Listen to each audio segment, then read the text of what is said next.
favorite part of this job.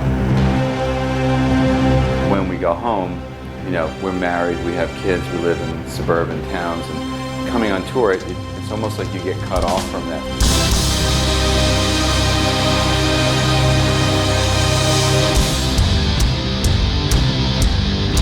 It's always a new situation, going to different countries, as many things you just don't know what's going to happen the next day. It's always, it's part of the fun of it, actually. Going into a show, just making sure that I'm warmed up and I feel confident about going into the show. And get interviews like this out of the way so that I can get to what I have to do. That's kind of the chaos. The road is just an extremely fast-paced environment.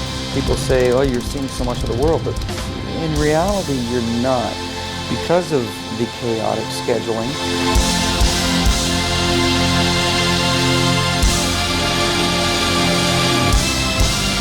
I love being on the road. I love playing every night. I love traveling. It's actually something that I really love. A lot of musicians don't like touring, but I'm not one of them.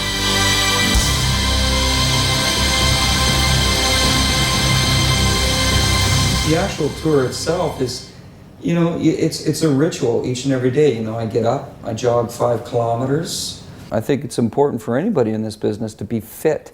I think if you're not fit, sooner or later it's going to catch up to you and you're going to really suffer for it in your performance, or you're just going to get real sick, you know, and you're not going to be able to do it anymore. The thing that I like about going on tour, of course, is playing the music, especially when the tour is in the beginning and it's our first opportunity to play new songs that we wrote. Because the songs have a couple of different stages of their life. You know, the first one is when it's being written, then when it's being completed, and when people hear it, and then finally when people see it. So it kind of completes the stage of the song. That's the most fun. And of course, you know, traveling to a lot of different countries, you know, has its good points and bad points. But like today, we went out, James and I, with Klaus, our promoter, and he showed us this town of Frankfurt. It's a really nice town. We did some shopping. So it was kind of a nice day. The chaos for me on tour is trying to find a balance between what we're here to do, which is to promote and play concerts, and then also to feel like that your life isn't on standby, because you know you got to remember when we go home, you know, we're married, we have kids, we live in suburban towns, and life is happening, you know, it's in full tilt, and then coming on tour, it's almost like you get cut off from that. You know, I've had those experiences where Daniela's called. I think it was the day, for instance, that we were doing Dark Side of the Moon in like Holland, and she called up like, you know, it's going to go on in like 15 minutes, and she said, oh, I'm here with Ariana in the hospital. I'm like, oh my God, you know, like, and then, but I have to do a big show in front of like whatever it is, 8,000 people, and now I'm finding out my kid is in the hospital. So these are definitely challenges of being like a, you know, a touring guy. Stuff like that can happen and does, and that's pretty upsetting. But you do your best. We're all family men in this band, so we all have a real understanding of how important it is to each of us. So we purposely pace the tours and the legs in a way that it will enable us to still be home a lot of the time. You know, for instance, we won't tour for more than maybe 4 weeks at a time. And then we'll go home for a couple weeks or a month or two, and then do the next leg and go to the next place. But we pace it in a way that we're never away from our family for too long. Like for instance, on this European tour, we had 6 weeks worth of shows that we needed to play. But we decided, you know, we won't go away from our families for that long. So what we decided was to split it in half, do 3 weeks, go home for a week, and then come back for 3 weeks. I think when you're in this kind of a business, you start to have a real appreciation for when you're together, so that when you're not together, you can make sense of it and you can, you know, deal with it. I think I'm a family-oriented person. I mean, apart from being with the band, when I'm with my family, I'm pretty much at home dealing with the day-to-day issues of parenting and just, you know, trying to have a semi-normal home life. It's a balance because we're away for a while and then we're also home for a while. My children are young but getting older, and you know they really need their dad, and I'm not there, so it's a definite struggle. It's as much as I love to do this and I love to play, and music is you know, my passion.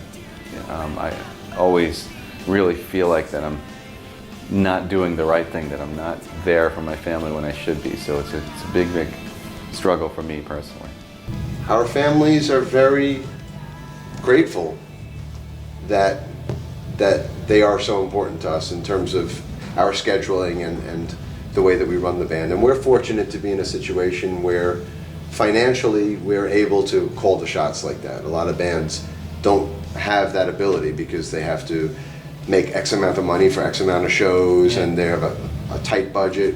For us, luckily, we're in a position where we can actually really accommodate our personal needs as well. And that also means bringing our family on tour. I'm probably going to have my family out next month in Spain, and throughout the summer tour, you know, while our kids weren't in school, all of our families were out on tour in America. So that stuff is very important for us. You know, we're one of the few bands in rock and roll history to have 5 married men, none of whom have been divorced. You know, we all have very happy family lives as well. When we go on tour, I really enjoy getting out and checking out the town and going for walks. To me, especially going to a place like Europe, or getting outside of America, I should say, is cool to me because I really enjoy the different cultures.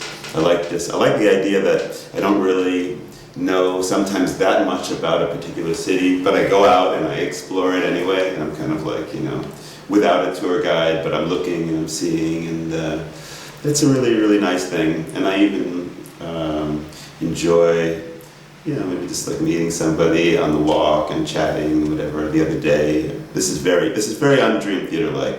So, but I'll tell you my own thing. I like the other day I was walking in Warsaw, and I was walking by the university, and this very nice guy came up and said, "Hey, Jordan, I know who you are. I don't want to disturb you, but I just wanted to say hello." And he was really cool, and we started to chat, and you know, not the kind of fan who was like, "Oh, I want a picture, an autograph, all that stuff." We're just chatting. So he showed me the university gardens in Warsaw and walking around, and it was great. You know, so I like making friends and meeting people and just experiencing the culture. And the only problem is there's not that much time sometimes to do that. So I end up like getting into the town, throwing my bags into the room, and then just, you know, running out for whatever amount of time there is.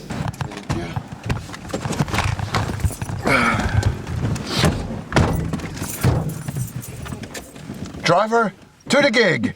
All right. I never ever get out. I know, like the other guys, they like to walk around the town and see things, and I don't know. I mean, we've been doing this a long time. The first couple times we toured Europe, I wanted to see things. I got up, I walked around, but we've been to some of these places, you know, dozens and dozens of times now, so to me, my rest is more important. The only time I get out is to maybe try to catch a movie or go to like a DVD or CD shop or something. Well, we're gonna have to have Matt send out when we get to the gig. We haven't had Starbucks this whole tour. Normally on tour in America, Starbucks every day, several times a day. And when we were in the recording studio, we would have Starbucks 2 or 3 times a day. We figured out that our Starbucks budget for the making of Systematic Chaos was about $20,000. So the first time we toured Germany, I kept seeing this the sign on the highway that said Ausfahrt, and I thought it was the name of a city. And I would see it like every couple miles. I was like, holy shit, this city is huge. How big is Ausfahrt? And then I found out that it means exit.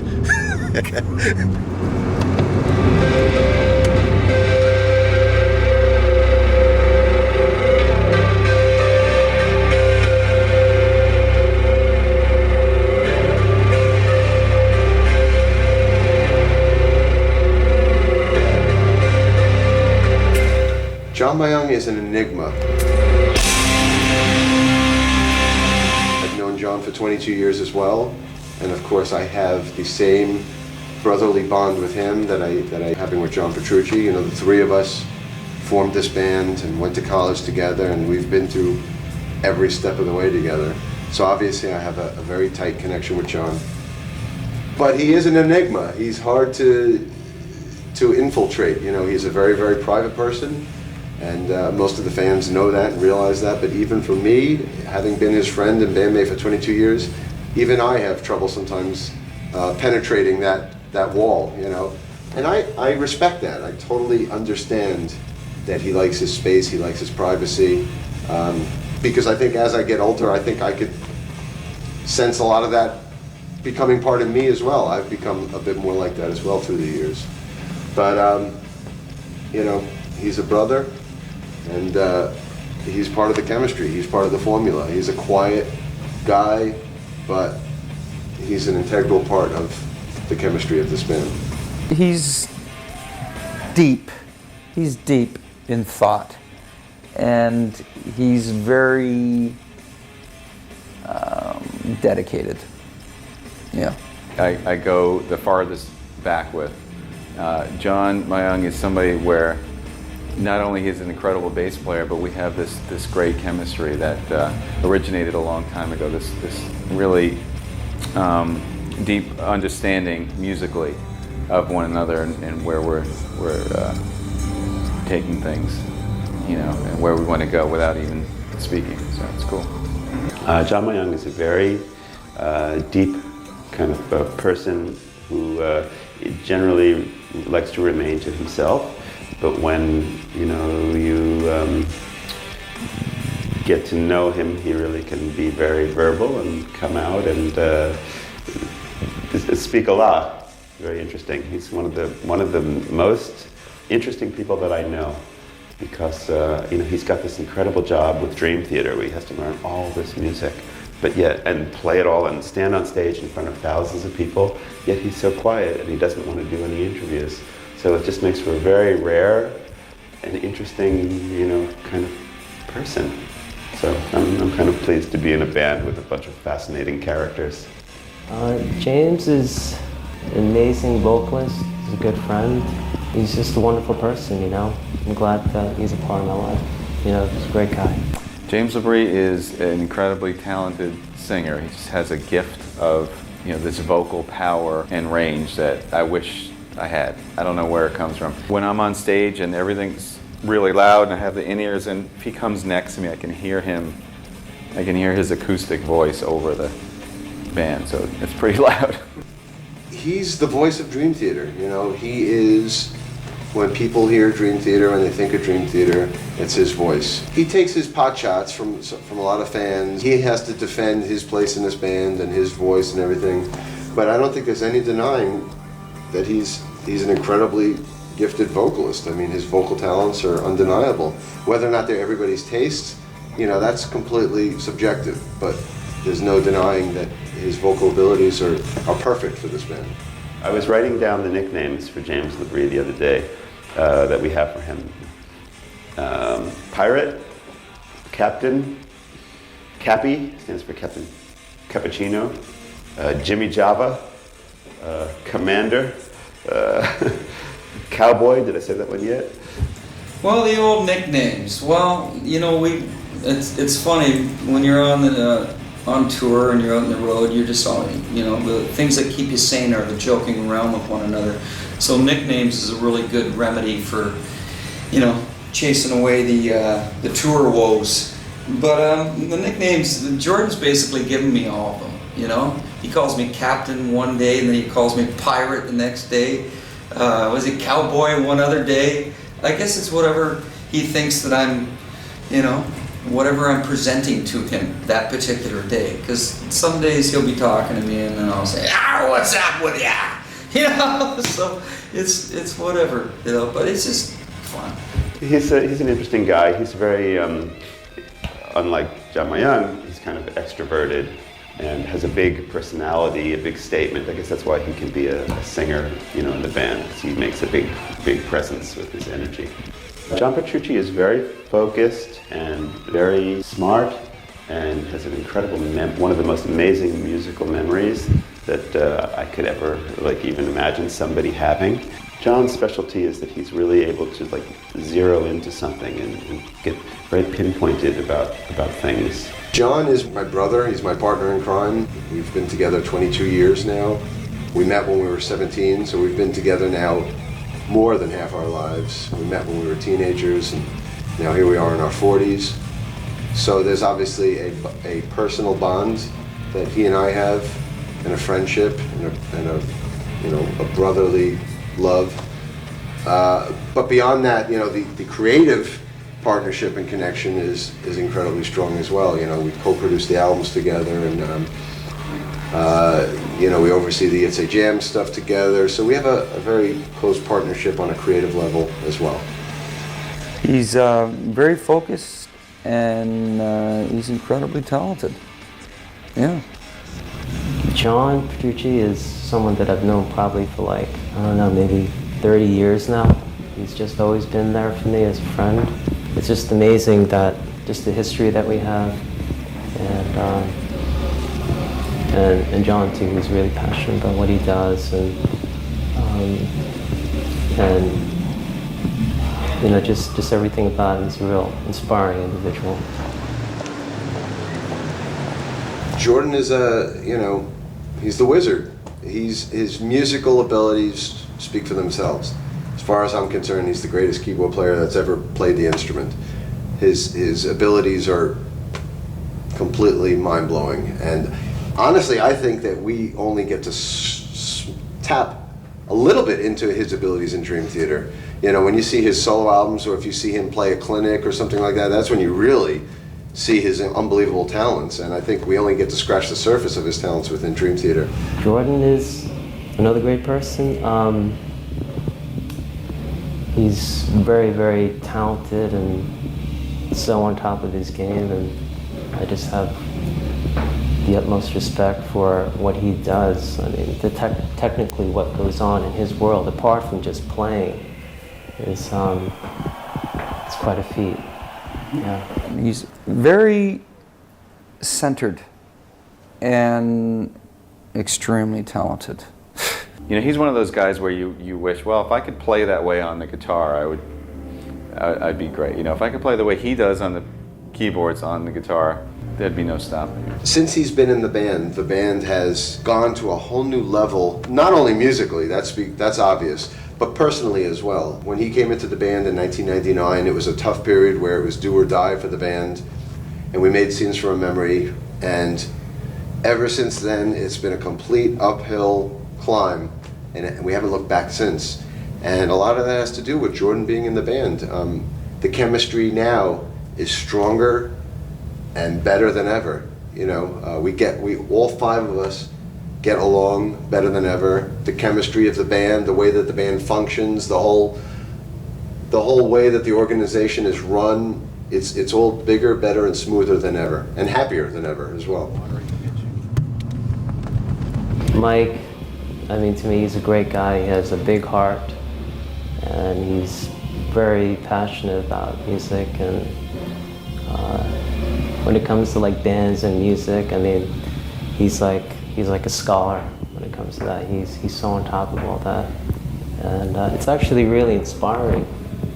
The guy is just an incredible study.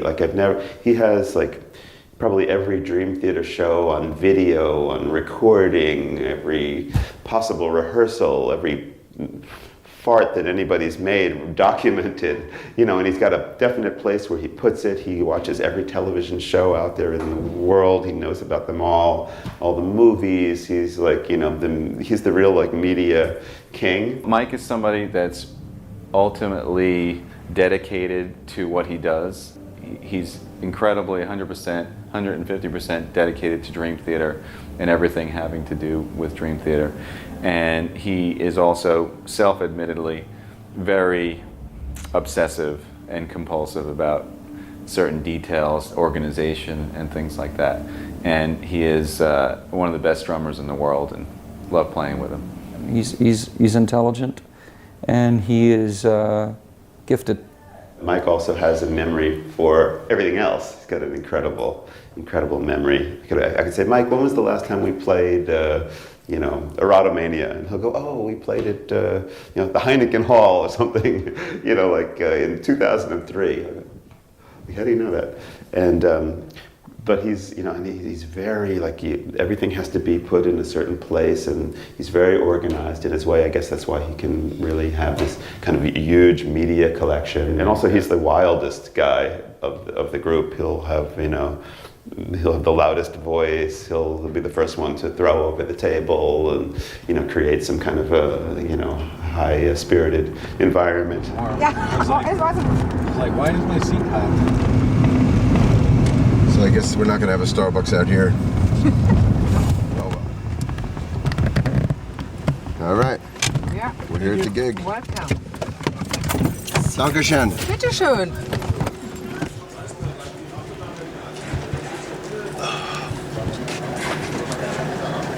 Rock and roll.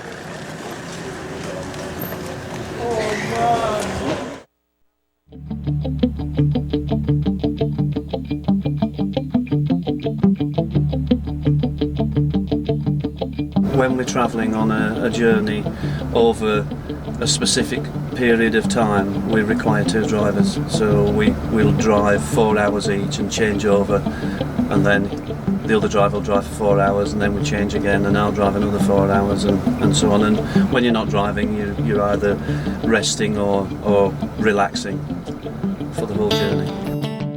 The longest trip we travel from Warsaw to Antwerp in Belgium, which took us probably 16 and a half hours. The challenge is actually getting from A to B without getting lost, and getting there in one piece. That's the main thing.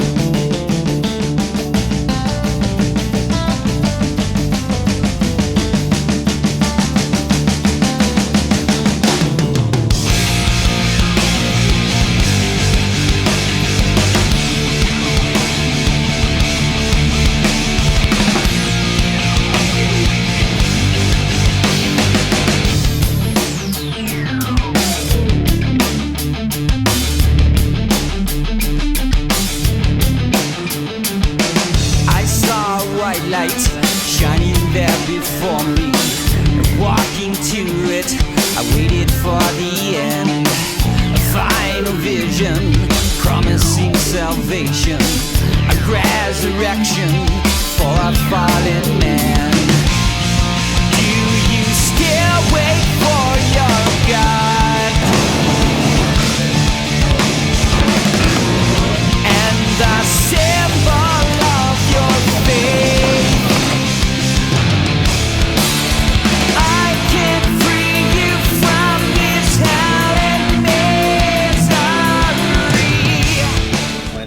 Rodriguez. I'm production and stage manager for Dream Theater.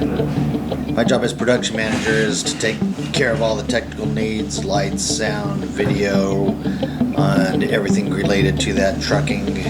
Challenge every day is keeping everybody happy, both local and road guys. Try to make the day go as simple as possible, as easy as possible, adapting to everyday situations, especially in Europe. A lot of the venues aren't as user-friendly as maybe some of the American venues, but ultimately it's just trying to have the day go as smooth as possible for the whole day, from load in until we leave it load out. The chaos is mainly just adapting to coming to venue situations of trying to put a full production show into a lot of the smaller venues, where right now we're carrying a decent sized production where we're it's almost an arena size situation that we try to bring in sometimes of small theaters, and unfortunately sometimes big clubs or something in a smaller situation that we're not able to fit everything in and try to give everybody the best show possible on a daily basis. I joke about trying to not try to be looked at as a dad, but more like the uncle, the cool uncle that we all get along. So as things happen, it is ultimately my responsibility to make sure everybody does what they're supposed to do and makes everything happen. But as well as, we're all adults here, so nobody should be treated here like a child. Everybody's adults and treat everybody like an adult, but they're also responsible for their actions. interactions too. I am the uncle of the crew, TJ. Uncle TJ, they try to be called. Hey, I'm Rick. I'm the tour manager. I basically run the tour, take care of all the money. I'm also the tour accountant. I schedule all the band's press along with Roadrunner. So every day they send me a sheet. I say yes, no, yes, yes, and try to arrange it so it makes sense for the band. And then advance the shows, work hand in hand with TJ. If TJ has a problem with something in the venue, then him and I talk about it and figure out a solution. I yell at Matt a lot, tell Matt what to do. Try to keep him on his toes at all times because he's young, and so you got to pick on him, give him a hard time. Rick's job oversees more of the transportation of the buses, flying, all the airplane situations, but basically I take care of all the technical needs of anything related to anything on stage. His job is to load in all the equipment, to get it up, to get the show set up and all that. My job is to babysit the band and get everybody from point A to point B. Flights, buses, anything that has to do with moving from point A to point B. There's so many things that goes on, flights being canceled and then we miss other flights. So you have to reschedule 3 days worth of flights because one airline screwed up. One of the South America countries, we had iguanas on the runway and they canceled the flight. So because they canceled that flight, or it was delayed 2 hours, I'm sorry. Because by law they can't make the iguanas go, get off the runway. They just have to wait for them to go away, which is pretty weird. And so because that was delayed a couple hours, we missed our connection, and then we ended up staying overnight in the other city, then getting up, basically sleeping on the floor so that we could get a really early flight because we had a show that day. And so that was a mess. But it all worked out. The show went on. The crowd did not know, and it was all good. I mean, they're good guys, and it's good to have them go on stage because then I have 2 hours to actually do some work. Because when they're off stage, we're all constantly trying to take care of them, keep them happy, make sure they're doing what they're supposed to be doing and not doing what they're not supposed to be doing. So yeah, it's good to see them go on stage for 2 hours.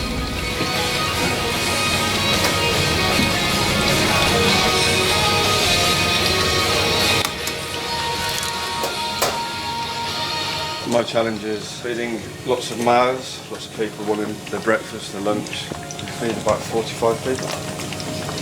For breakfast I had bacon and eggs, for lunch I had a soup and a sandwich buffet and chicken wings and pizzas, and for dinner then everything, red meat, white meat, fish, many different things. But there were no vegetarians, I was told everybody eats meat. Matt, that was the most fantastic breakfast I've ever had in my world. If I was going to book anybody for a world tour, it would be you and Sugar and Spice Catering, because they are the best cooks in the world. Arsenic. I usually spend about €1,200 on food and drink one day to feed 45, 50 people. But now you three are here, it's even more people to fucking feed. Dinner time can be chaotic, but it's not even chaotic. You just take it and just take it in stride. The only chaotic time would be going shopping in the metro on a Saturday when it's full of little children, because I hate the little shits. My kitchen's my home. This is my home when I'm on tour. On the bus also, I can have lots of fun with people. But most of the time they're too tired, they go to bed early. Whereas me and Matt, we stay up drinking most of the nights. But there we go. That's enough.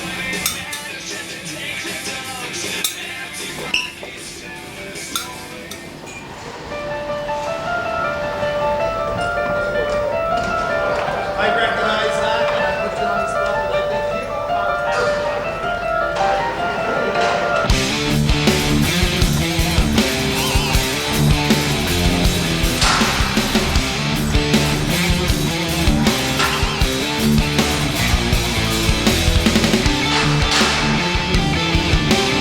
I'm Matt. I work as a tour assistant, just basically do random tasks. So from the morning we get here, load in production, load in dressing room, get the office set up, get it running, print out day sheets, print out set lists, take emails, set up phones. Once I get that running, I'll go and do signs around the building. After signs get done, just go right into probably dressing room area, start doing the wardrobe stuff. Just take care of all the little things that have to fill in the gaps so TJ can do his job and so Rick can do his. It's usually not that hard. It's a good crew. We get it all done together, so it's, you know, nothing's too difficult. So the worst trouble we ever had on tour might be LA. It's my second show. I kind of learned, you know, what to do and what not to do with the band. But we all get along. You know, it's a great crew. Rick's done a good job of hiring good people. TJ does a good job of regulating it.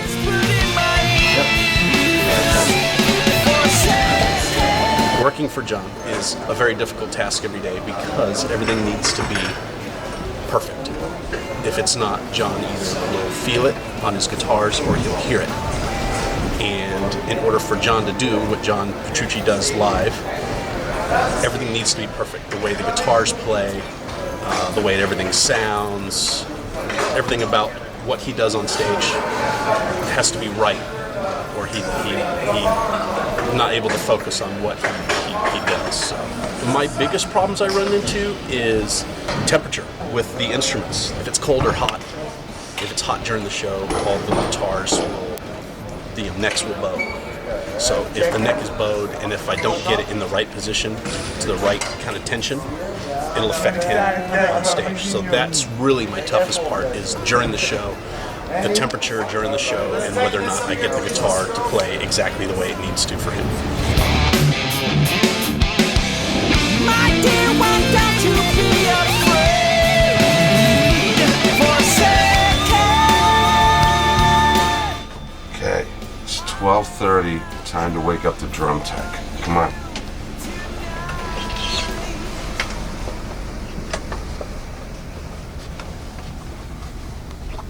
Time? Yeah, it's 2 o'clock in the afternoon. We're just worried about you. Come on up.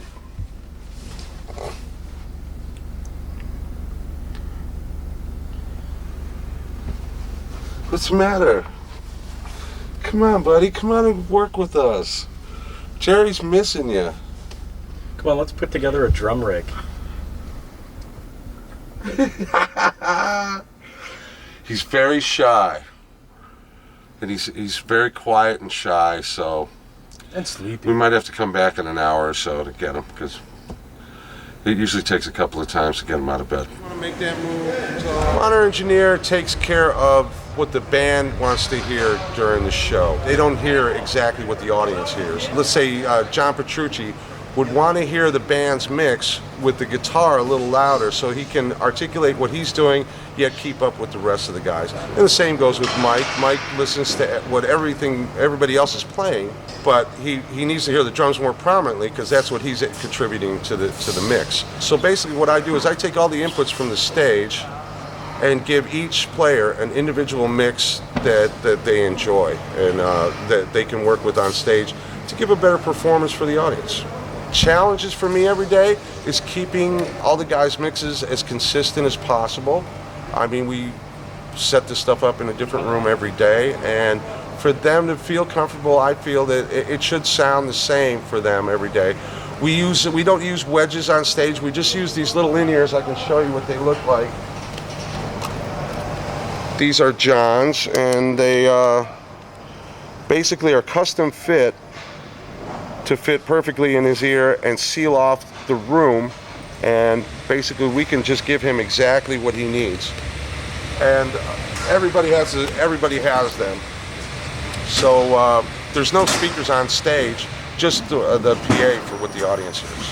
Guys all they're very family orientated, so it's wonderful for me because they get to next week they're going to go back to the States. I live in Phoenix, Arizona, which is on the other side of the country, so it'd be way too far for me to fly and then have to come back to work. So I'm flying my family to Munich, and we're going to spend a week together there, not working. I don't know any other band that does that. It's just really nice.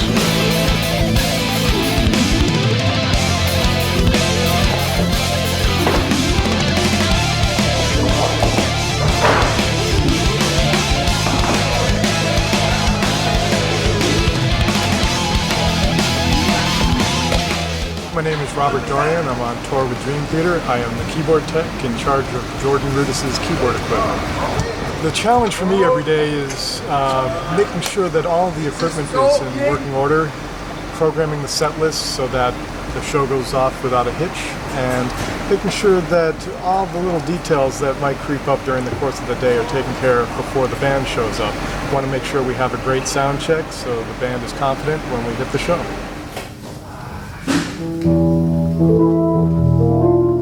One of my responsibilities before every show is to set up Jordan's practice room keyboard. Working with Jordan Rudess has been a real pleasure. He's a gentle soul, a wonderful musician, and I can consider him a friend. We've known each other for a number of years now, and it's just really a treat to work with him on stage. I feel that even though my playing isn't anywhere close to Jordan's, I feel like I'm a better keyboardist just hanging around him. My personal chaos is getting my lighting rig up every day, on time. Some days it's not so easy, and some days it's really easy. I design the lighting, program it, and run the show. Well, on this tour I started about 2 weeks ago, but I have done them in the past. I worked on the Awake tour, I worked on the Infinity tour, and I worked on the Metropolis 2000 tour, which I designed and had an operator run that for me. So it's been since then that I've worked with the boys.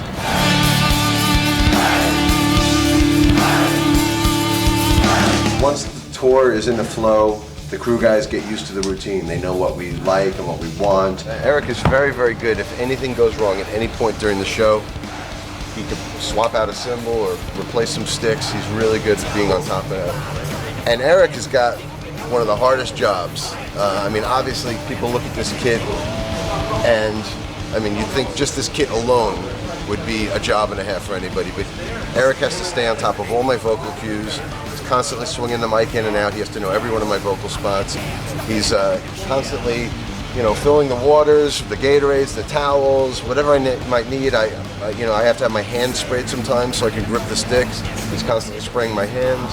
He's got a full-on job at all times, and it starts from the beginning of the day and it goes to the end of the night. He's got routines. He's got to come and bring the sticks to the dressing room after sound check. He's got to meet me before the gig to put on my ears, and we have an energy drink together, and it's just a lot of things, a lot of routines.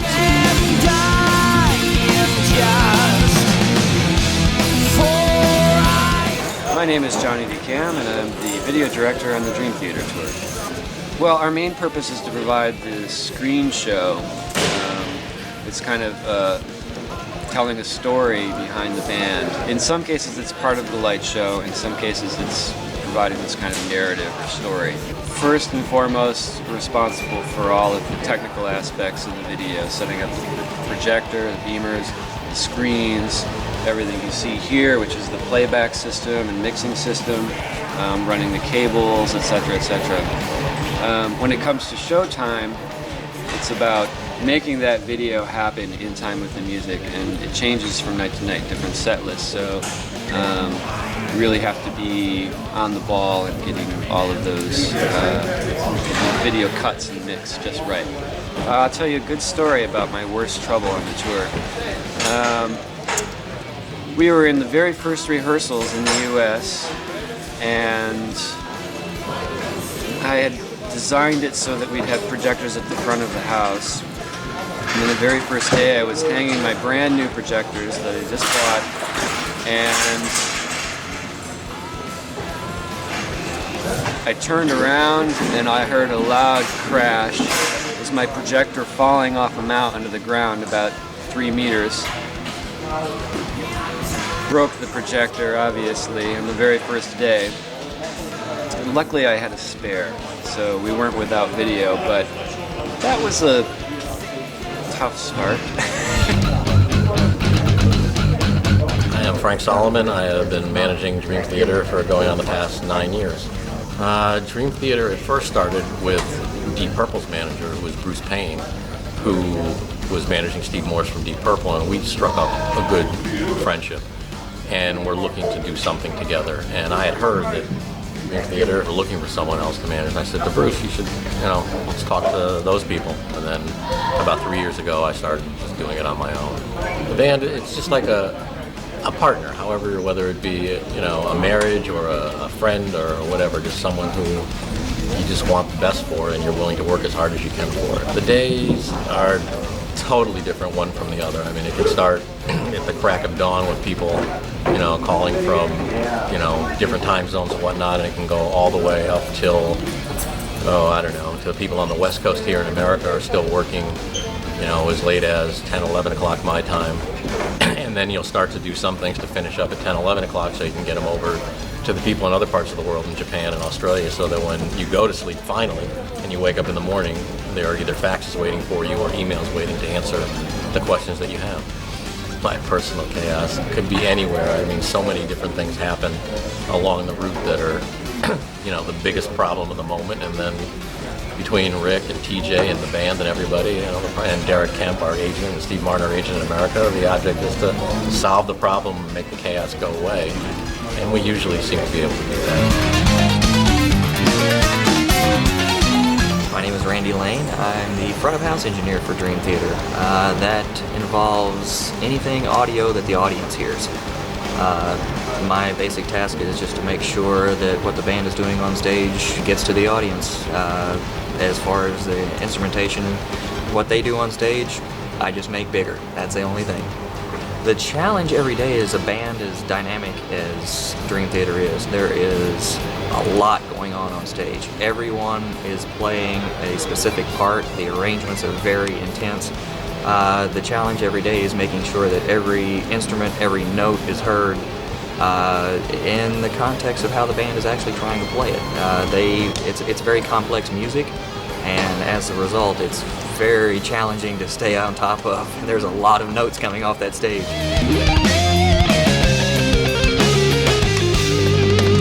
My name is Mick Ridley, and I'm in charge of all the merchandise regarding Dream Theater. The venue can be really small, as you can see, I have lots of different t-shirts. As you know, Dream Theater are very popular when it comes to merchandise.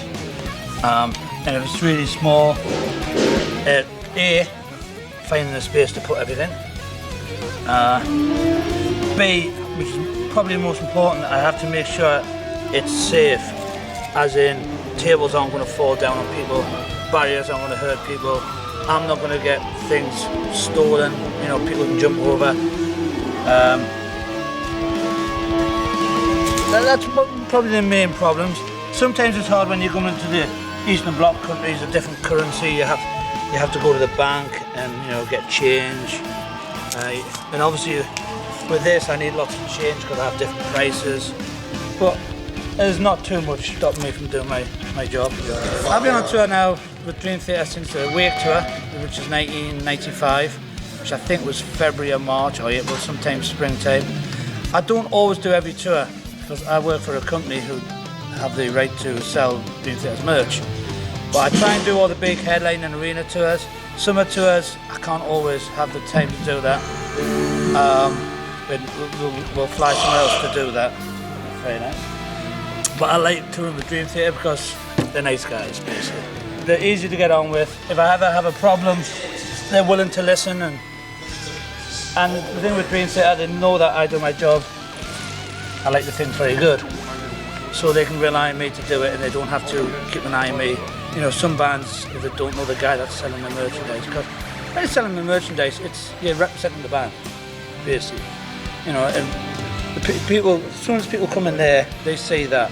That's the first thing they see that's got any connection with the band.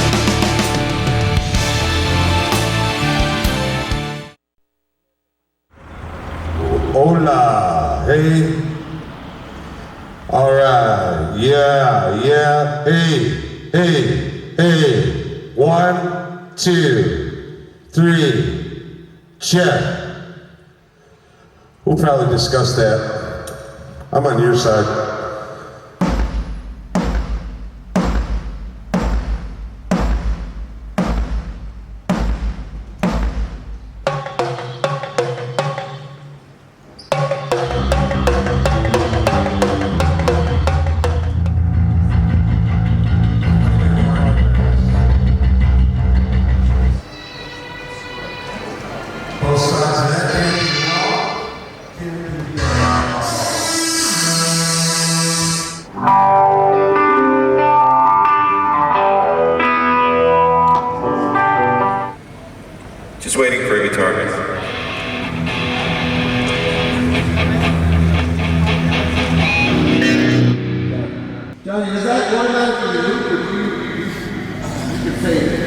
As far as the sound checks in the beginning of a tour, they're very important to me because we're trying to get everything ironed out. Honestly, with the crew that we have, once we're in a tour, we really don't have to sound check. They really have it together. They're incredible. I personally, as a guitar player, I like doing sound check because I call it like my personal onstage noodling time, because basically I have this great guitar rig and I play it on stage during the shows, but the only time I can really play it and kind of fool around with it and noodle is during that little sound check time. And I kind of look forward to that just as the guitar geek in me likes to sit there and fiddle with my gear and get sound. Yeah, go ahead. In the beginning it was very tough because I didn't expect it to be so intense with cues and the complexity of the music. I wasn't very familiar with Dream Theater coming into it, and the first couple of weeks I was under a lot of pressure from Mike especially, you know, to really learn the music inside and out and hit every cue and be really on time with the music. And generally I'm very good at that, but Dream Theater music is so demanding. It took me a little bit to get up to speed with hitting all those cues. That was the most difficult. Some nights Mike was mad at the video department, but luckily we got it to a place where now the band's very happy.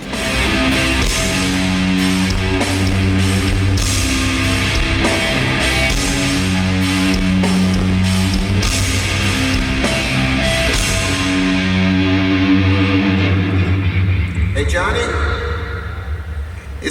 Can you hear me? Is there any way of looping that once it lands on the eyeball so it stays up for a while more? Kind of stays up as like a backdrop for a little while until... So once it lands, just have it edited so it loops with the scenery for about a minute. All right.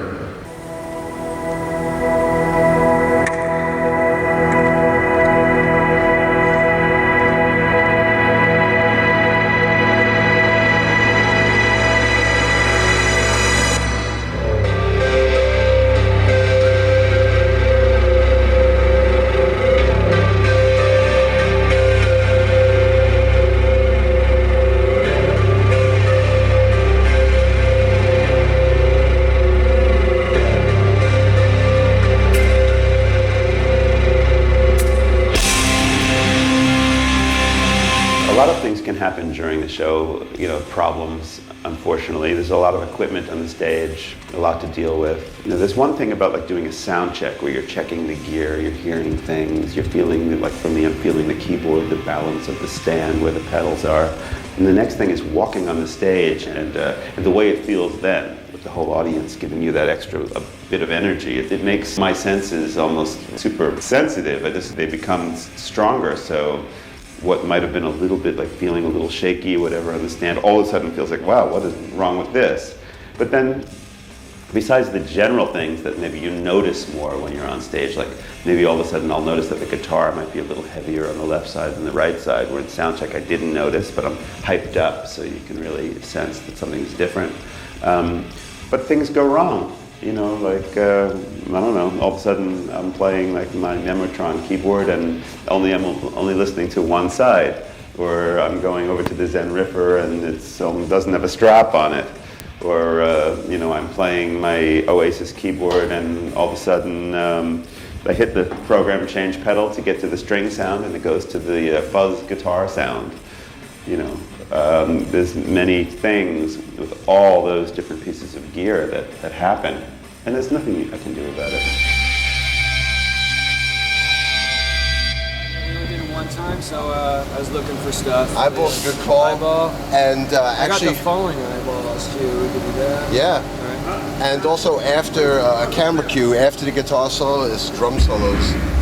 It's like a Tom Sawyer thing where it goes to these big drum solos to lead into the final vocals. And then the final chorus, but you don't want vocals for that. That's good going to the eyeball after the guitar drum eyeball. Guitar drum eyeball. That's good. And then the other flashy stuff before that. That's good. Cool. And then you cut out the album cover at the perfect spot. Once I pick it up and then we go into the heavy groove, that's a good point to get out. Right, yeah. Awesome. All right, cool. We're good. We're good. Got it. Got the sound we need. All right. Quick and painless. Yeah. apparently there's a kid, like a Make-A-Wish Foundation kid that's coming to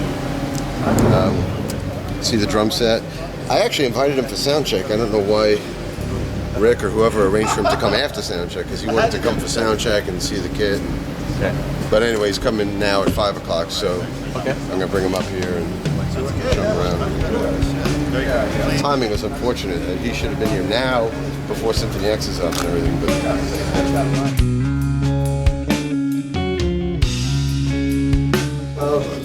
how you doing? I'm Mike. Nice to meet you. Yeah, nice Thanks for to meet coming you out. too. Hello, everybody. Big entourage. Nice to meet you. He was brought here by, I guess, Make-A-Wish Foundation. They're a foundation that help children that are dealing with illnesses or whatever, and they have wishes, they make them come true. And his wish was to meet me and play my drums with me. So I'm really happy that we were able to make that come true for him. Yeah, Eric, he's my drum tech. How you doing? Nice to meet you. Yeah, he puts this whole thing together, breaks it down, cleans it, changes it. It's a big job. Yeah. Are you a drummer? Yeah. Right on. Come on up. There you go.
Great.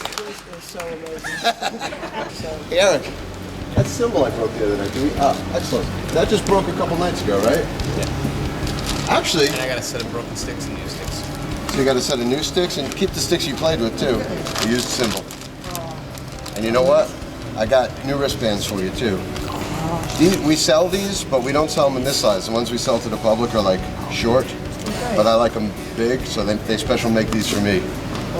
There you go. Now there goes. Thanks. Awesome.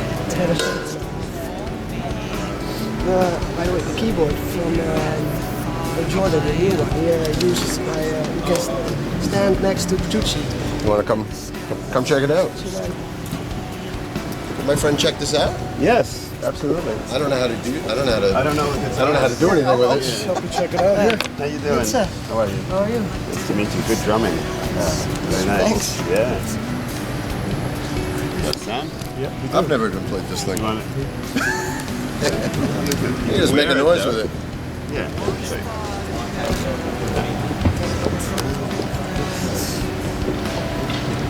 What is this? This makes a cool sound. No, he's gonna switch. He's not going to play drums anymore. He's all one of these. That is? Nice thing. Cool, right? Yeah. Good? Yeah. Even I haven't played that thing yet. An opportunity? Oh, this is my chance. Thank you. This is the octave switches. These are octave switches. This is down and up. And your feedback is here. Pitch. I sound like Jordan. Pitch is here. You can move your fingers fast, that's all. And do the octave at the same time. Do the now. octave. There you go. That's the feedback there. It's pretty cool. That. Switch? No, I'm not gonna switch. You can keep it. That's cool. Thank you.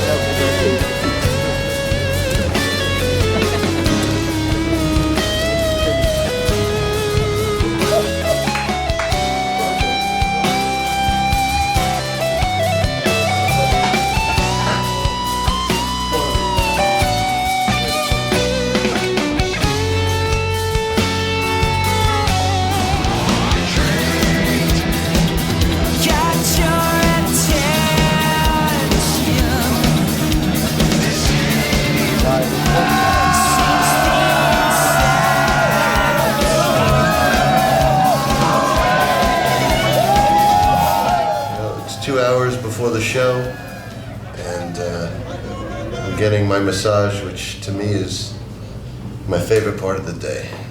This is the 1 hour a day where there is no chaos. This is the thing I look forward to most on tour, is my before show massage.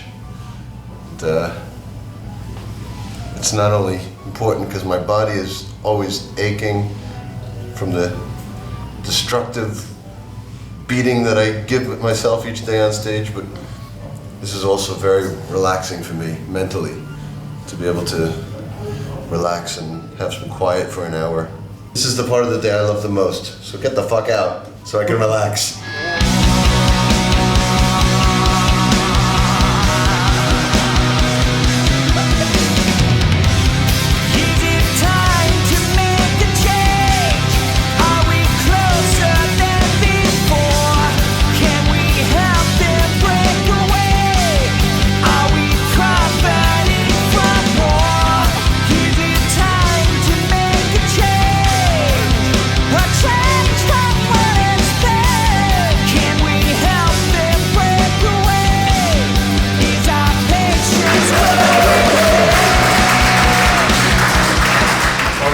Meet and greets with the fan clubs.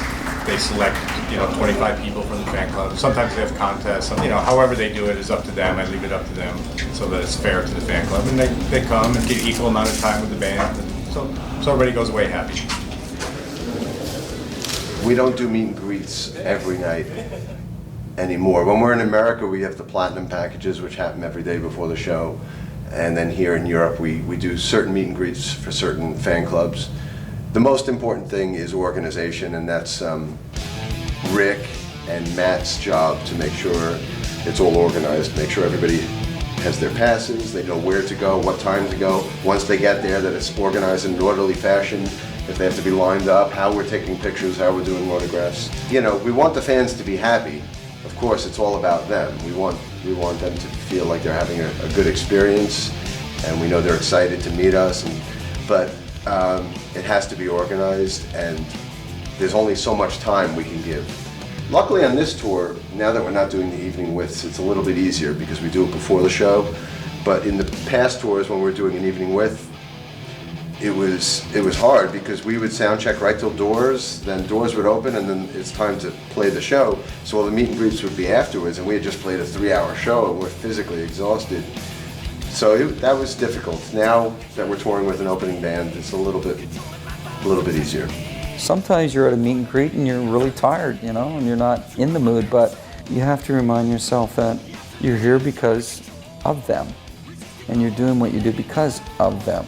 So it's nothing for me to be able to say, hey, I'm going to make conversation and see what this person's all about. Our meet and greets are kind of small because I guess when you look at the whole band, I seem to have more guests than other people. I think I'm maybe a little bit more social. So I'll go out at the end of the show and say hello, and always say hello to the people. And I think the way we have it now is that if someone has an invited guest, they'll go out and they'll say hello to them. In general, I'll go out and say hello at the end. And in some places, we'll have a more formal meet and greet where the band is actually meeting a group of fans, and I think maybe we have something like that arranged in Germany. But we had one the other day in France where it was, it's this more formal situation where the whole band goes out and just meets the fan club. Well, when I do a meet and greet, it's important for me that I think it's my general disposition with people, because I always think about how I felt or I feel when I meet somebody that I look up to or that I'm looking forward to meeting. And the last thing you want is to meet somebody and they're a jerk or they don't look you in the eye or whatever. So for me, you know, a handshake, looking somebody in the eye, and you know, if they have something to say, just listening and letting them know that you hear what they're saying, you appreciate it. And just being humble and, you know, not being a jerk or anything, just being yourself, basically. But I can recall when I met people for the first time, even guys that I know now personally, Steve Vai and Joe and people like that, you know, they were always so cool. They were so nice, they're down to earth and normal, they're not jerks. So it's really important to be a good person. All right, you guys. See you on stage.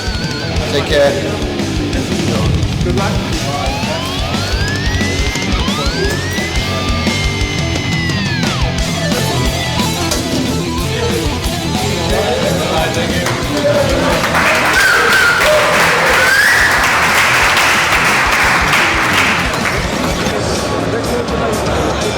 Just getting ready for the show right now. Got a bunch of things to do to go through, just last minute checks before the show starts. So I'm going to do those things and I can talk to you while I'm doing them. Anyway, we just got to make sure that we got plenty of sticks out. These here got to be with the tips up. Right here with the tips down, tips up, tips down. Because he plays one in each hand opposite. Just got to go through, make sure all the cymbals are tight. Okay. For audio, I have to do a check of everything quick, so I'm going to have to do that right now. Hold on a second.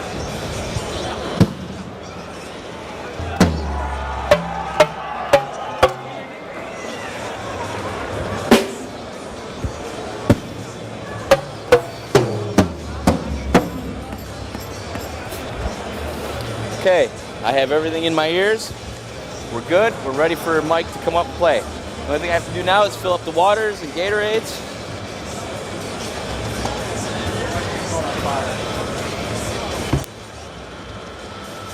Keep one water, one Gatorade back here.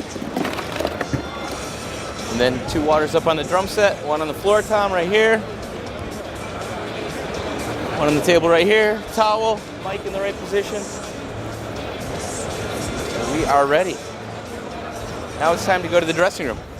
Well, the worst problem I've ever had at a Dream Theater show was we broke the kick drum head during the show. And that's a very hard thing to change during a show. Now it's time for the rock juice. Let's see if they're all dressed good. It's time. You know what time it is? Time for rock juice. Rock juice. Come on. Rock juice. Come on. Everybody now. Rock juice. Come on. Rock juice. It's time to drink the rock juice. Go drink the rock juice. Rock. Maybe I don't need any rock juice tonight. I think I'm ready. We're gonna cut you off. Seem a little overwhelmed.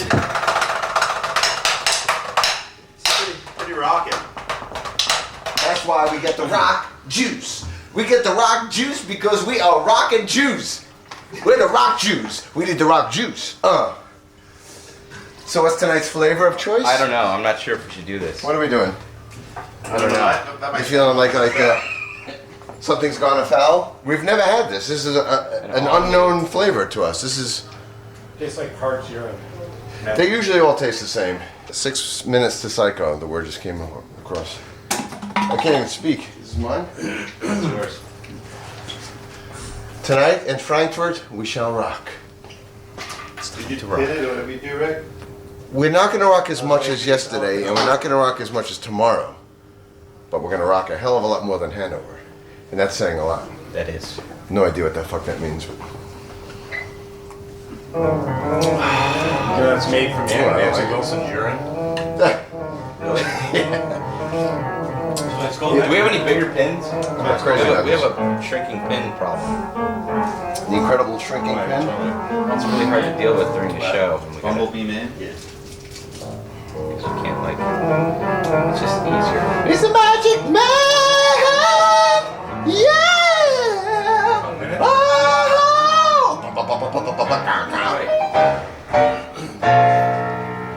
Tastes like fucking Scheisen.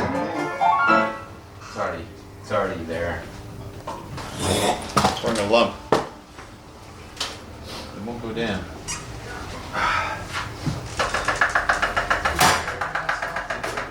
That is. Hey, Jerry.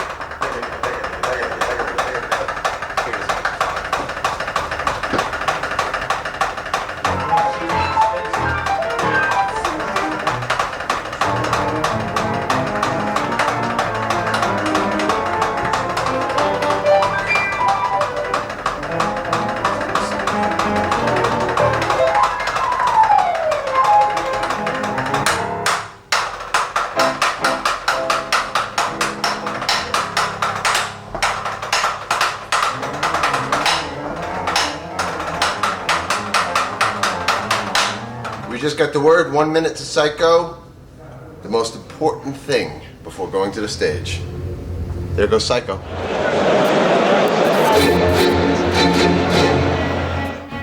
Mike, Psycho's rolling. Psycho's rolling, that means it's time to take a quick piss and get ready to rock.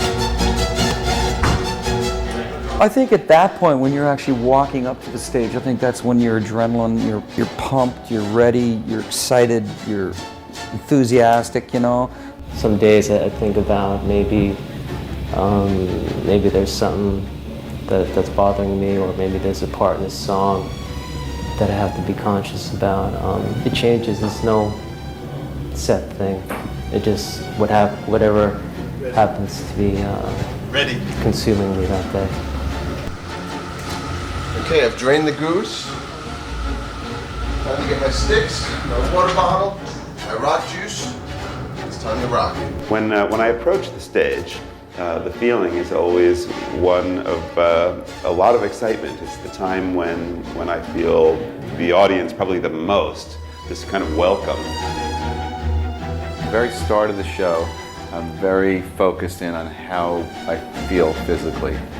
My hands and things like that. Just little things. If my hair is caught and in my face, and just if I feel right. What I was talking about, physical, alright.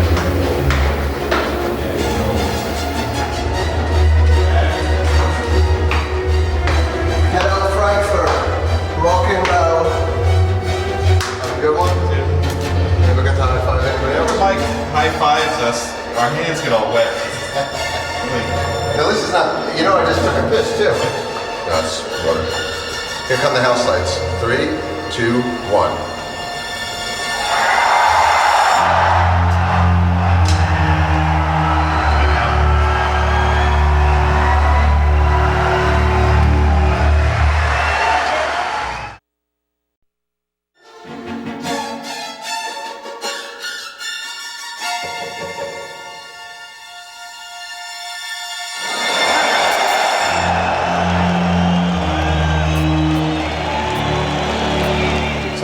Adrenaline is flowing. It's usually, whether through our ears or down the hallway, you can hear when Psycho begins and there's a roar of excitement.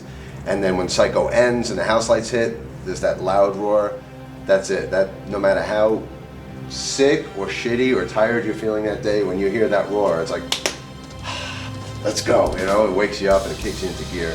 And then when you hit the stage, it's like pure adrenaline for the next 2 hours.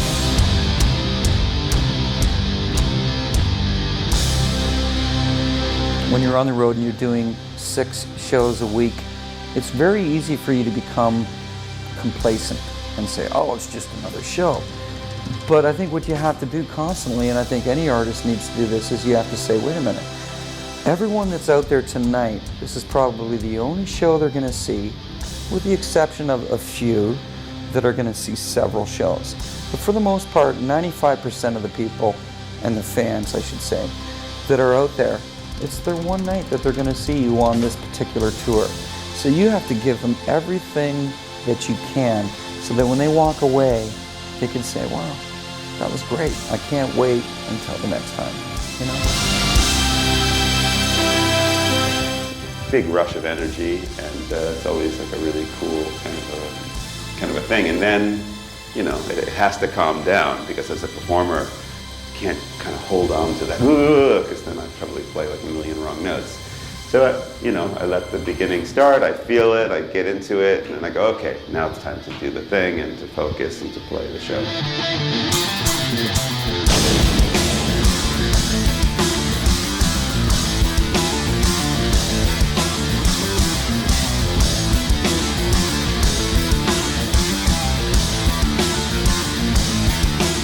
I have so much fun doing lights. When the boys are on stage, that's the best part for me, just operating and getting into it. So I like to basically rock with the boys.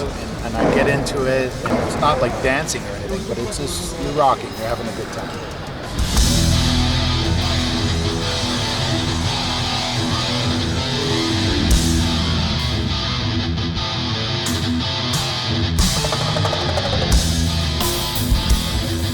The most fun thing about the show is actually doing the show, because for me it's like a performance. I'm not on stage with the band, but what I'm doing is on stage, and it's a very important part of the show. And it's all live, it's not like I'm just running clips all night and that's all I do. We have live cameras, I improvise, live effects. So for me it's very much like a performance and very fun.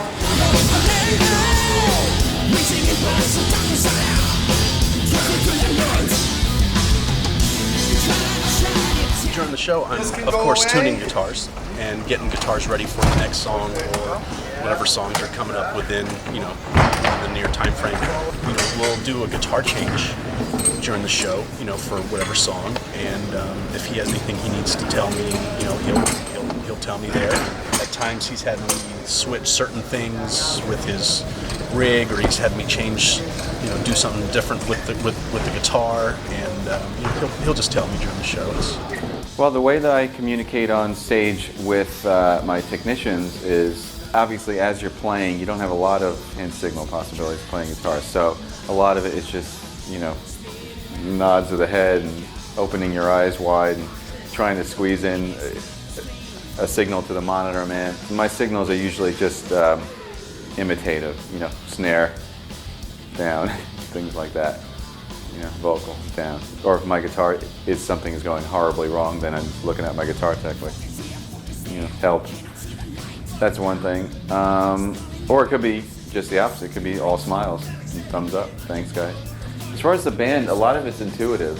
We've been together for a long time. We have this really great chemistry. We interact a lot. There's a lot of facial expressions and things.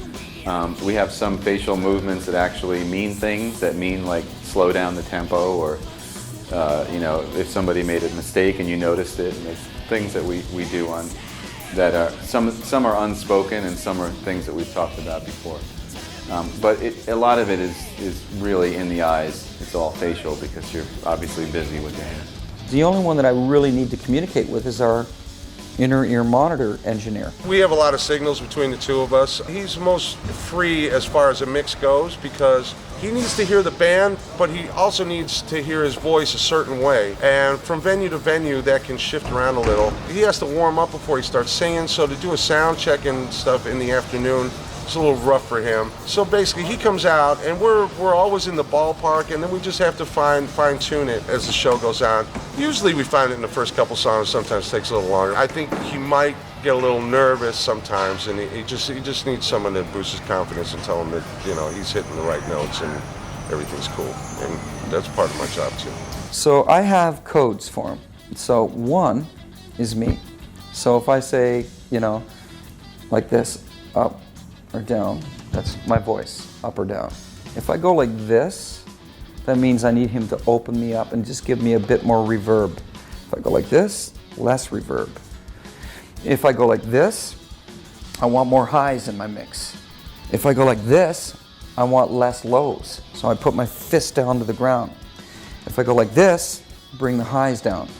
If I go like this, that's Mike. 2 is Mike, so I'll go this or this. 3 is John Petrucci, this or this. 4 is Jordan, this or this, up or down. And 5 is John Mayone. So if he sees me go like this, then I want more John Mayone, and so on and so forth. And that, but that's because it would just be impossible for me to be looking over and going, you know what I mean? I just wouldn't be able to do it. So it's all code.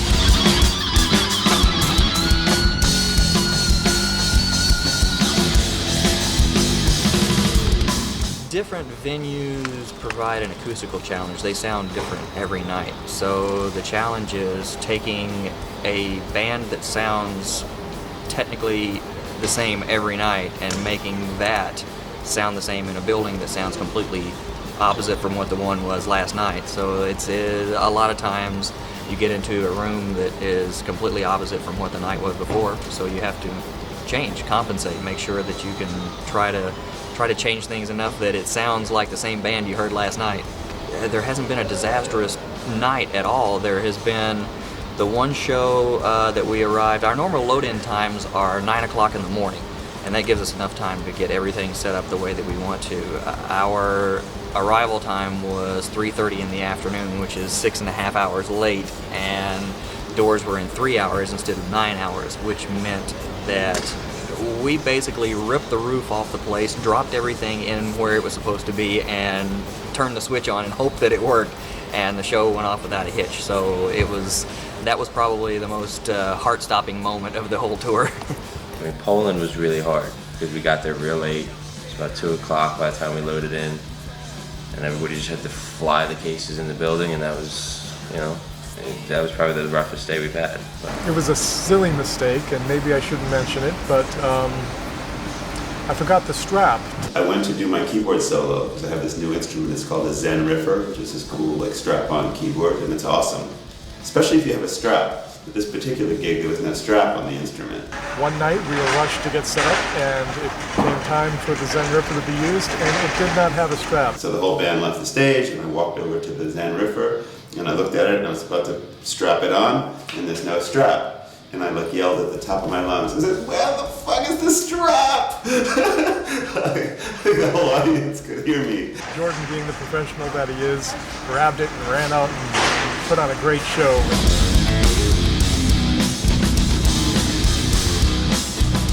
Problems during the show, for example, might be that a noise might creep in an audio line, or we might have a problem with a MIDI note stuck on.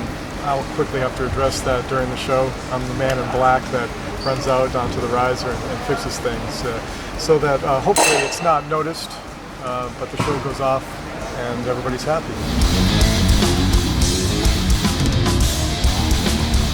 The way that a show flows is something that I take very seriously. Psycho's gonna hit, the traffic light's gonna go to yellow, TJ has to know exactly when to call house lights, the exact moment the kabuki drops, the traffic light goes to green. Those are all things that I oversee the orchestration of.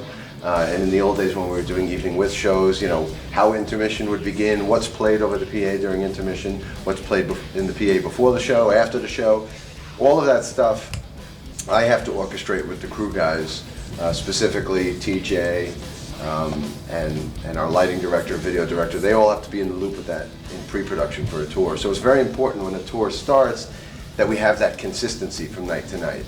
And it takes a couple shows, and usually the first couple shows of a tour, I'm completely stressed out, having nothing to do with the drums. It's all the other stuff. So there's potential for a million things to go wrong. But our crew is so dedicated and seasoned and professional that after a couple shows they know what we want, and then they make that happen consistently from night to night.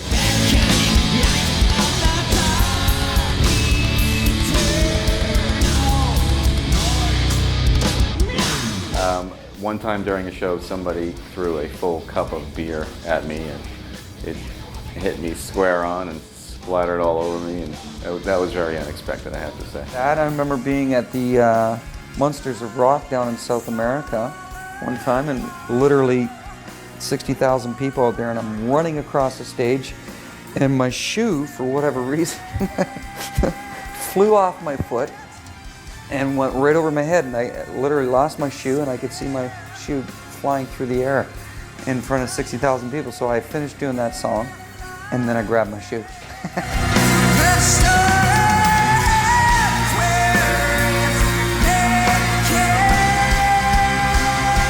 It's all fun. I have a really good time working with these guys. They're great guys, and they're demanding, but very fair about it. They understand what we go through.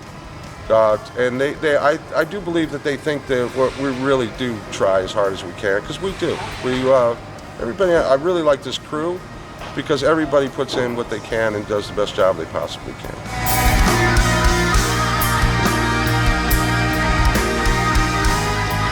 Most fun is when you're at a show like tonight and they go on stage and you're standing back there at the soundboard, or a lot of times I like to go to as far back of the house as possible and just look at a place that's just jammed with people and realize how much fun they're having and that you had a teeny little bit to do with that whole thing. So that's by far the best.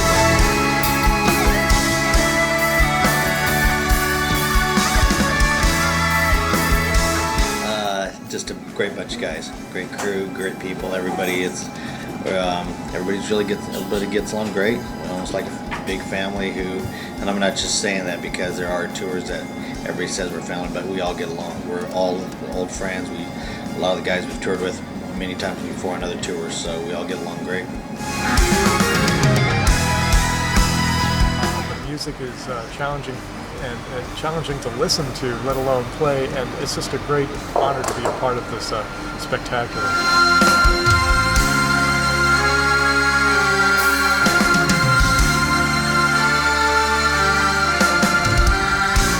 Fun touring with the band. You know, they're funny guys. They have a great sense of humor, and you know, they're a lot of fun. They joke around a lot, say stupid things that makes everybody laugh. And Mike's always doing something wacky, and you know, there's always something funny going on. So that makes it a lot of fun.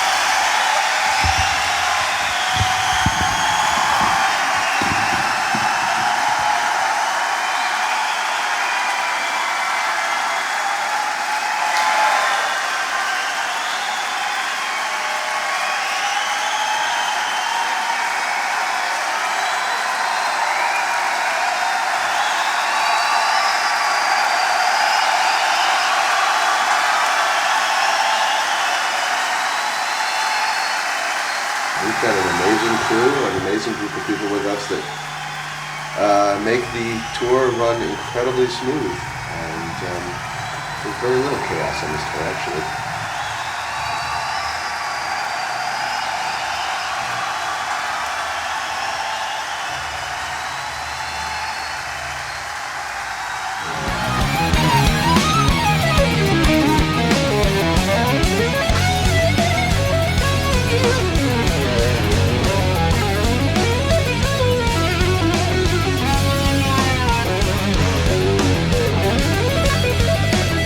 The difference between me and TJ, he's Mexican, I'm American.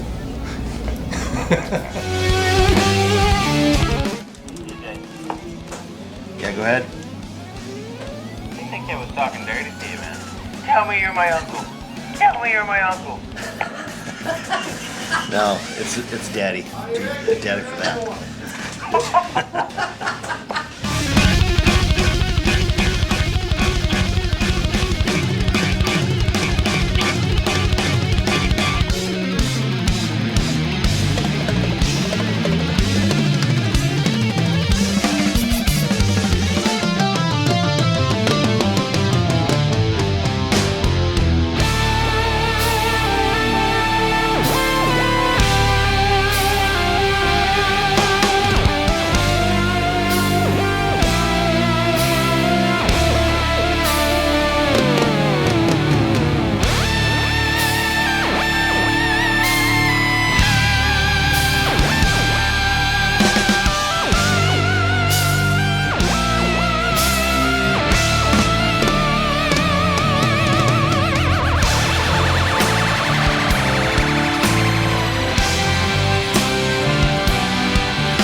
Seem to get bigger all the time everywhere we go, and our records continue to sell as well, if not better than they ever have in this market where it's not very easy to sell records. So I think it's developed quite well.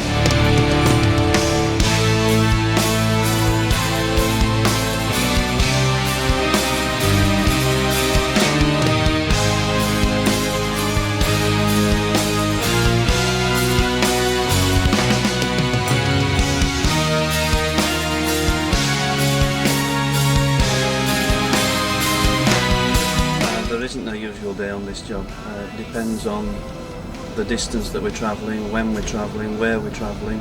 So there isn't a standard day on this job. You think we're American? We're musicians. We're musicians. We ain't got no, no money. No damn money.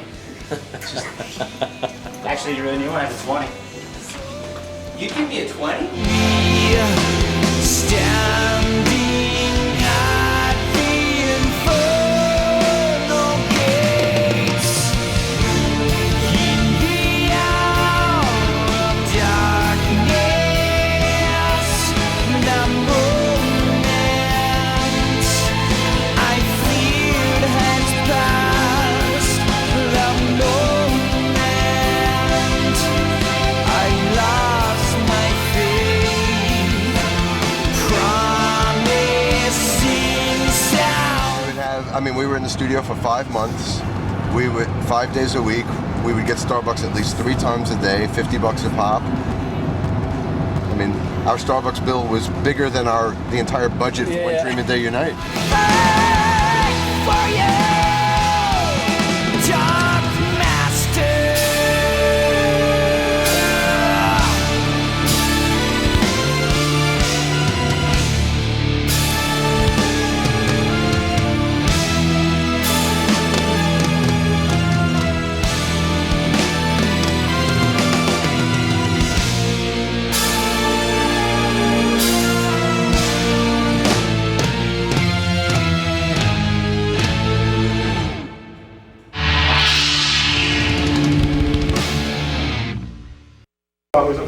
Right. I have to go shave right now. Last night, JP had bad dreams about the neck beard. So we're canceling the neck beard. He came in, he had all of his neck hair shaved, and I'm a little nervous now, so I'm going to go shave and clean up. It's a lot of power in the neck beard. And I don't know, you should ask JP about his dreams last night, but he did shave almost all of his neck hair. He's very concerned about the neck beard, so mine's going away right now.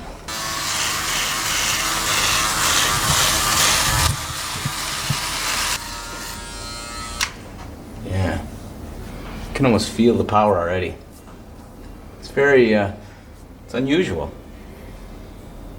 In the books, it was like a great source of power. I did the neck beard. And it's growing in nicely, too. But there was a guy that had a neck beard already. Really? Star Trek. The guy in the Quaker Oats We box. need to Google it. The guy dies. So I'm not into that. Oh, no. But JP shaved almost all of his hair off this morning on his neck because he had a bad dream last night. And he's out. He's tidied like up a bit. Yeah, he did. He looks a little And you better. have virtually no hair on your neck. No, I just keep the one shave mine round up, too. thing. Yeah, see, and you have no hair on your neck. I have the opposite of you. You're not doing very well in the beard competition.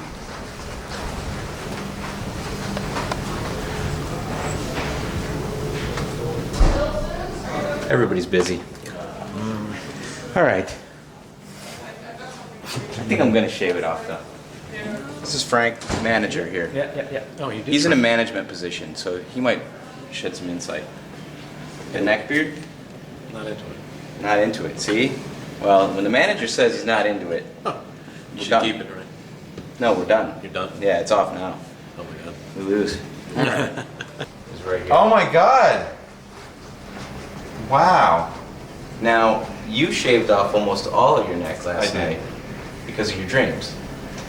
I was beginning to have really horrible dreams.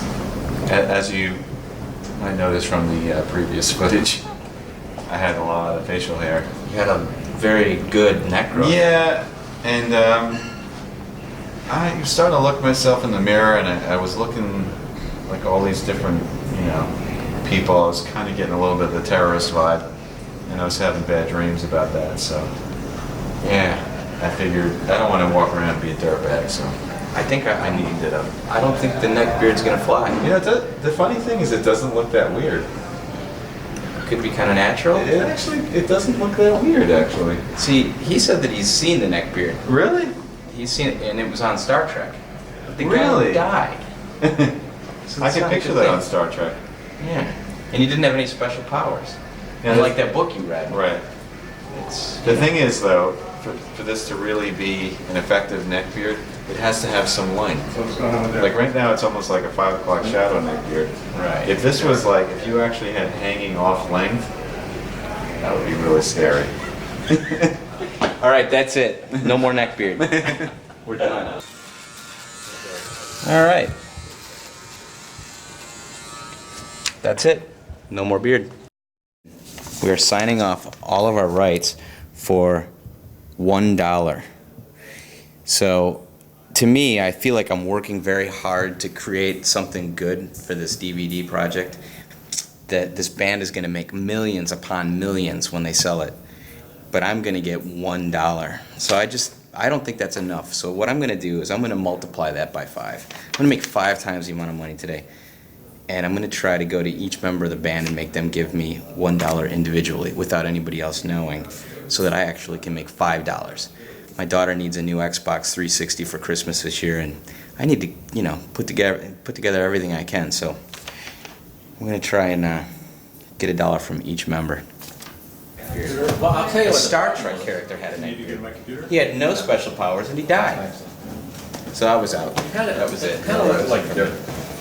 Yeah, it just looked messy. It wasn't long enough, and so I'm out of the neck beard now.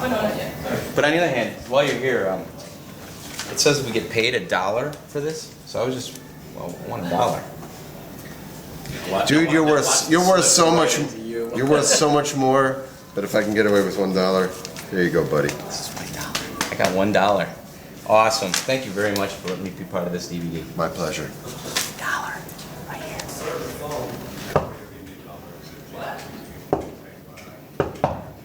That's the magic knot.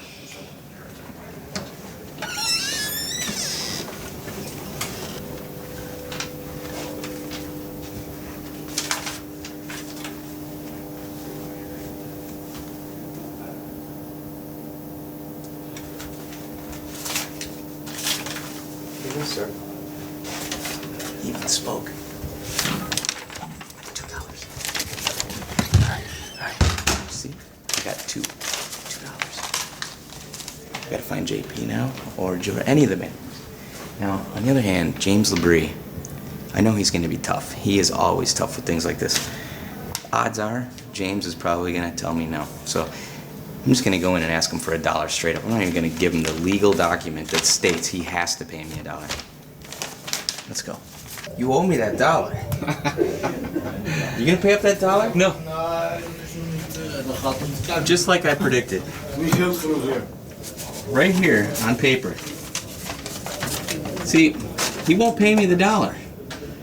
Now, I'm not going to pay him the $1. Like I said earlier, my little daughter wants an Xbox 360 for Christmas. That's a little bit more than $1. Well, I got to put everything together that I possibly can, and by me signing this waiver. Are we not paying you enough? By me signing this waiver, I thought we were paying you really good bucks. I get paid $1 for my creative content, whereas wait a minute, you're gonna reap the benefit of millions upon this You're sale. creative. Look at that. This is a talent release. I'm just trying to think. I'm the talent here, and you are you're the delusional. company. Is what you are. Okay. See how I told you. That's why you haven't received $1 from me or anyone here, because you're thinking that you are the artist. This is a talent release, and this is you. Well, anyone can draw one of those up. Okay. And who signed this? Whose signature is that? That's mine. That's yours. Who else has signed on this?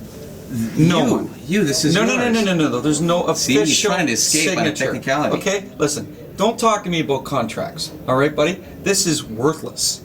All right. This has absolutely no control over any situation but your own, and it is controlling you. Unfortunately, with no light in sight. It's $1. May God bless you. You know what? When I tell my daughter that Santa Claus isn't coming this year, I'll tell her. Why don't you call her up right now? I'll tell her. See? There's no Santa Claus. Over $1.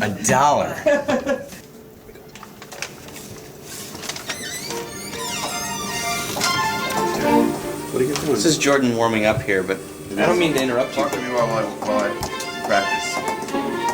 As per IEU, I am talent today, and I signed this release, which officially means you have to pay me $1. Oh, this is the $1 that you were talking about? Yeah. Let me see what this is. So I'm just hereby grant Richard Chance, their legal representatives, the right to film and use their social security.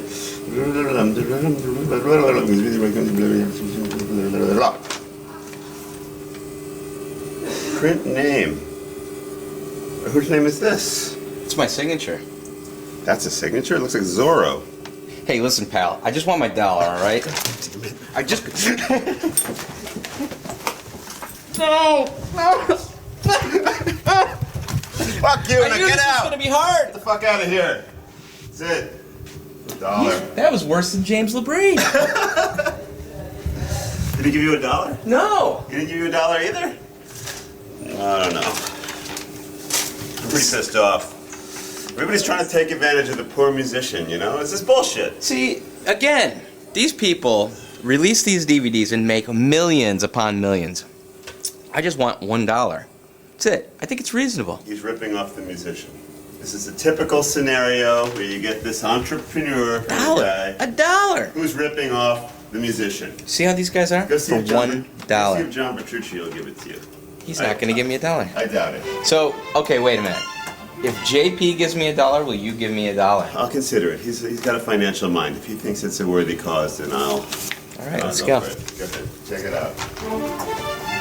No, what do you think? We're Americans? We're musicians. We're musicians. We ain't got no, got no 10 money. euros. Damn money.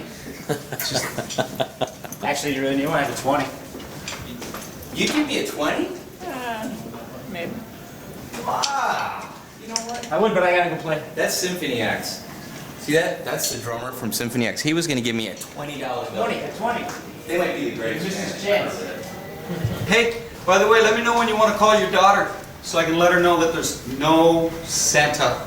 Unreal. Just believe what you want, all right, pal? Hey, John. You did it. It's off, huh?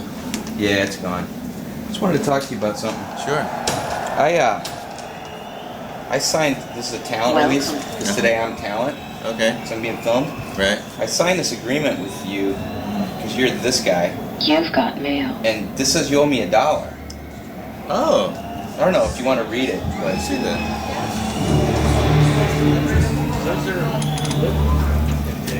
I'm just trying to get Christmas presents. And You know what? You're absolutely right. I think I'm working hard for the $1 today. Hold on.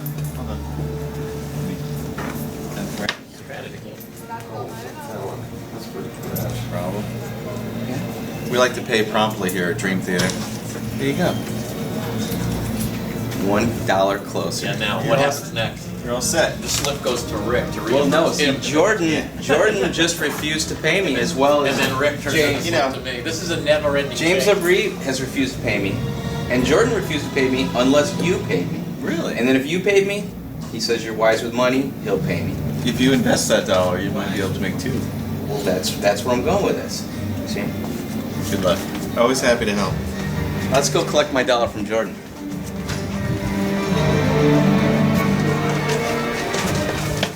I don't want any of the other band members really to figure out that they're all giving me $1. I think I just gave it away to JP, but no one else knows. All right, that's it. Pay up. He gave you the $1? He gave me the $1. It's on video. He agreed that this was a worthy cause, and he pulled out this $1 right from his wallet. Right. Since he's kind of the financial guy of the band, he thinks that this is legit. He thinks it's legit. I respect his financial opinion. It's $1. So. All right, so what do you got there? Did Mike give you $1?